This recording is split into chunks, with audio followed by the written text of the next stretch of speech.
Hello, everybody. That's right. We are non-stop here. Again, we are at FreedomFest Day 4. This is No Soundbites Allowed, being brought to you by Larry Sharp and The Sharp Way. Please give him some love. This is why I'm able to have so many exclusive interviews. We've been covering so many live events. It is all because of Larry Sharp. I thank him for that. I thank FreedomFest for allowing me to be here. And today, we now have with us Christopher Kula, excuse me. My God, He practiced it right before we got on. Practice got it right, and now I screwed it up. Of course, this is like, 6 interviews in a row, so I apologize for that. You're making me feel better. I'm a little nervous. We're live. It's natural. Do it live. Yes, we are. And so, Christopher Kula, sorry. Oh, no. And it's Citiznz.com. Citizen, yeah. Citiznz. See, and that's the key. Citiznz. ZNC. Remember that part so you can get it. We're going to talk a little bit about that and your presentation, your exhibitor here at Freedom Fest. Before we get to that, let me ask first of all, who is Christopher Kula? Oh, wow. I've been in the libertarian movement. I've been a libertarian registered since I started voting. So I voted for Ron Paul in 1988, and I became much more involved in the party with the Gary Johnson campaign, and then going to conventions, getting involved with the Mises Caucus in 2018 up to now. So I've been very, very active in that sphere. But professionally, I'm a church musician. And I'm also a computer programmer, but I've had an obsession about finding a way to improve the structure of our media. I really started thinking about this about 17 years ago, and it's begun to coalesce in a big way this year because of some new insights that I had, and actually some great resources in the libertarian movement itself that have helped me move this project forward. Well, this will be interesting because we're getting a libertarian perspective. I'm a Republican, so that's kind of interesting.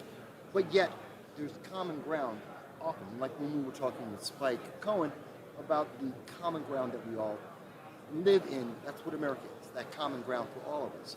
So, yeah, Spike is great, and his organization is fantastic.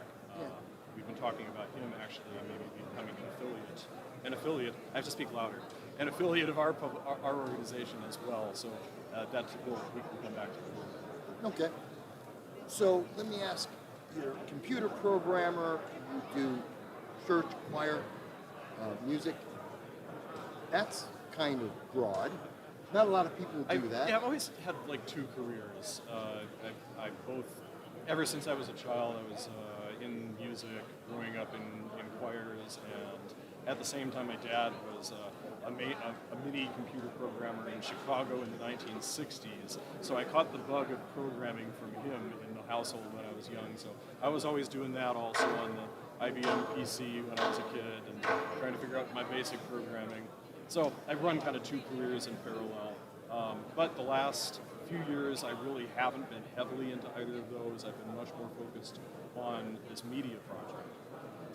Well, let's ask, before we get to the media project, what brought you to it? What's the issue that you saw? And then we can get into what is the solution. So what's the problem? I mean, we all say media is a problem, but what specifically are you seeing? Right. So it occurred to me, this was 2007. I had just driven across the country in a red BMW convertible I had bought on Long Island and drove all the way to California, the full length of I-80. And coming on the way home from that trip, I just had this sudden insight. It was just driving across a bridge, and I saw that there was a way to flip things around in the way that the newsroom and news organizations are structured. Currently, there is a very much of a funnel that takes place in a news organization, at least mainstream news organizations, where the editorial control becomes this choke point for controlling conversations and for controlling news. Often, even when I've Right. spoken to many reporters, and they want to cover an issue, a story, and the editor will go, no, that's not sexy enough, it's the wrong politics, it's the wrong message, and they'll cut it it off. offends one of our advertisers, or it offends a politician that is deeply connected and is not going to be favorable to our board of directors. Or maybe some more nefarious things possible.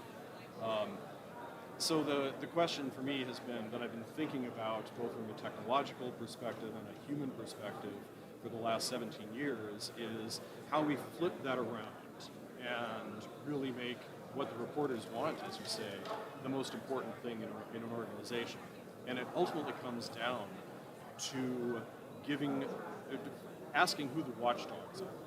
Who are the watchdogs who can control an organization and make sure it stays on the up and up? And to me, the best answer right now is the readers themselves. It is the subscribers. Well, they're the audience, yeah. Exactly. So we call ourselves subscriber-controlled news media, in that our subscribers, through an affiliate structure, actually have direct control over the appointment of the editorial staff and of other aspects of the publication. So the editors have a strong incentive to appeal and not offend a broader perspective of humanity that are our subscribers than some of the more targeted movement publications would do. So when you say target, I'm thinking Substack. Some of that is more targeted. Well, I'm thinking more of the podcast sphere, where we have like yeah, this, go ahead, and there's yeah. there's nothing wrong with it. Oh no, but take a dig at me if you want. It's okay. There's no dig at all, right? It's perfectly fine and great that we have voices that have specific viewpoints and advocate for those viewpoints, and that people within those smaller spheres can begin to trust, right? And come back to and say, I like what this person says, because I see they agree with me in many important ways. We share a lot of the same structures and values, so you develop this relationship. And people with other viewpoints have similar relationships they develop with personalities. Right. But the weakness of this structure, and it's not a weakness of you, it's just the way that things are done, is that then this becomes personality driven, and also can be dismissed by somebody coming from Tactic character. a progressive viewpoint. It's like, Michael, he just hangs out with those Republicans all the time. And I get that. well, exactly. Right. Or you're old, you're ugly, you're black. yeah. There is that element that's out there. Right. So it's what we're missing in our culture right now is a common dialogue that is honest. We do have the mainstream media, which provides this kind of common layer of narrative that we work around, but everybody on all sides of the spectrum is perfectly aware that is not an honest structure, that it is absolutely controlled either by financial interests or possibly weirder things going on. Political interest. Right. Yeah. Okay. So that's the landscape. Yeah. That's what we're living through in the problem that you're looking to address. Then how is Citiznz CNZ, remember that, how is Citiznz addressing it? So we are set up as an association of affiliates. Our affiliates have subscribers, and through the association of affiliates is a voting structure that actually controls the editorial direction. And this is not just in the sense of we like to listen to our subscribers and we poll them and make sure that we're doing, we're basically doing what they want us to do as an organization. No, they actually have voting control and the actual ability to hire and fire editorial staff and make other decisions. So this is how we're hoping to find and rediscover a kind of common space of conversation in our whole country and society that is a little different than the many great individual conversations that we have with various podcasters and movement or publications and specialty industry publications, but a place where these can come together and say, at the very least, agree to disagree. So and it's- attempt to agree on the facts. Okay. So is it kind of like saying that instead of editors having to respond to a board of directors, they're responding to the affiliates and their subscribers. Yes. So they are effectively the board, more on Yes. an individual level Yes, in terms of than the that isolated group. in terms of the control of the publication, that is absolutely correct. Yeah, well done. Yeah. Okay. So I guess I'm just trying to. Yeah. Well, it's a wild thing, and if anybody knows of a precedent out there for how this is structured, we're actually two corporations. We have a nonprofit side, which is the voting aspect of our structure, and we have a for-profit side, so that we can actually have capital investment when it's important. And the nonprofit side contracts out the production of the publication to the for-profit side. So it's a very novel structure, but it does, I think, potentially solve this problem and enable us to both have our content and our editorial direction directly responsive to the readers, and at the same time enable us to take advantage of moments when it is important to develop via investment. Okay, so that makes me think of one concern. Yeah. And we've seen this with a couple of organizations already, where they're an alternative to Twitter, they're an alternative to YouTube or Google, and let me back up. Is this your site? Is this a separate site, or is this being hosted on a Google, a Twitter, a Facebook, YouTube? How is it independent of them, or is it reliant on them to function? That's a complex question. At the moment, it is absolutely our own site. Okay. The interesting thing is that we're setting up a decentralized structure of control because we are an affiliate of a bunch of conversational communities, so that even if, as for instance happened with Parler and Amazon back in... that was my right? second question, yeah. Right. Even if that Citiznz.com, if that URL were to be taken down and just made illegal, that does not break the organization. It simply means that people get to go to a different URL and consume this content. Okay. So we have ways to respond to those kind of structural attacks at several different levels. Okay. That one is one of the most important. Yeah, and that's why I was asking about Yeah. Parler, because Yeah. I remember I was at I CPAC remember it when well. they launched Parler. Yeah. I was one of the first people subscribed on Parler, and then literally months later, as they were ramping up, they were shut down by Amazon. Yeah. It was horrible, and they're still fighting. Actually, Yeah. they kind of settled out quickly. It was horrible to see that, and so I was concerned. So there is a way around that you've already considered that issue. How long is it up now? Is it in a pilot? We're in a pilot phase. We've been publishing as a blog essentially for about a month, and our focus right at the moment is developing what I've called internally citizen beige, just that tone that tells the stories, tries to go into the important details, and excises all of the editorial adjectives that you often get in many publications that try to distance the story from certain viewpoints. You know, words like discredited or debunked. And in the process, we create a story that people from a variety, from a wider spread of political viewpoints can read and not feel like they are coming in and getting clobbered over the head because they're bad people. Which, no matter what news site you go to, it's hard to find someplace that is writing with a mind to acknowledging that it's okay to have many different viewpoints in society. So you're going more neutral voice Yes. and more third person, Correct. not less editorial, less commentary, but Yep. more news Yeah, itself. we certainly will have editorials, and we do have editorials now and then, but that's clearly stated. And that's defined separately Yeah. than anything else. So the main content is more straight fact, less commentary, less editorial.